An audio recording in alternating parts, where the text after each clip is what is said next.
Selain daripada Trump menari, berikut adalah beberapa sorotan yang berlaku semasa sidang kemuncak ASEAN. It was a nice ride. I was in prison, but he almost got there.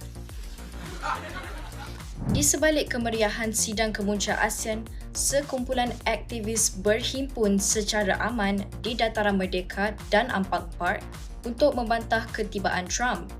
Dalam masa yang sama, Malaysia dan Amerika Syarikat menandatangani perjanjian perdagangan besar. Jom kita tengok. GLC Malaysia seperti MAS akan membeli 30 pesawat Boeing dengan pilihan untuk menambah 30 lagi pesawat. Petronas pula akan membeli 3 juta tan gas asli cecair dari Amerika Syarikat setiap tahun. TNB akan menandatangani kontrak 2 tahun dengan pembekal arang batu dari Amerika Syarikat. Telekom akan membeli produk dan perkhidmatan dari Amerika Syarikat bernilai 119 juta USD. Produk pertanian dan makanan laut dari Amerika Syarikat dikecualikan daripada SST. Lebih daripada 1,700 produk ekspor Malaysia termasuk koko, getah dan minyak sawit akan menikmati tarif lebih rendah daripada 19%. Semikonduktor yang merupakan antara ekspor utama Malaysia ke Amerika Syarikat dikecualikan daripada tarif.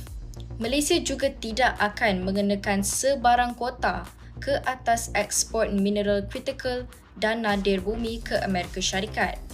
Pengkritik berkata perjanjian perdagangan ini menjauhkan Malaysia daripada rakan dagang terbesarnya China.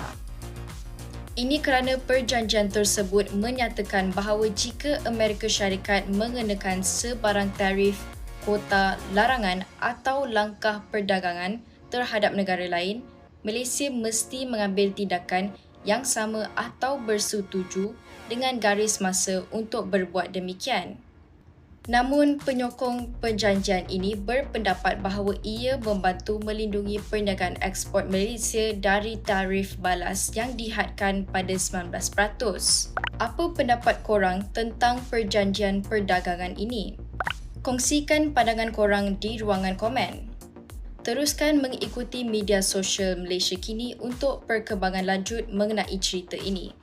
Aini Zarifa untuk Malaysia Kini.